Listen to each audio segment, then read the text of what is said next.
İstəyirsən danışmaq əbəsdir indi. Görünür hər şeyi dərk eləmisən.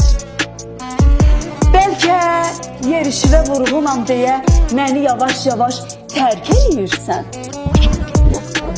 Bilmirəm nə verir bizə danışmaq.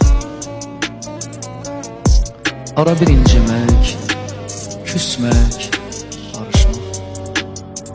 Nə ayrılmaq olur, nə də qovuşmaq. Adama deyərlər, nədir bu sevgi? Çox sağ ol. Çox sağ ol, ömrümü yedin aramla. Yerini dəyişdi hala, haram.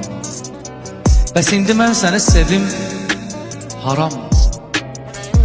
Mənim ürəyimi yedi bu sevgi. Adama deyərlər, nədir bu sevgi? Çox sağ ol. Mən sənə can dedim, canımı aldım. Nə olsun, nə olsun, könlümü ala bilmədin, özgə məni sevdin.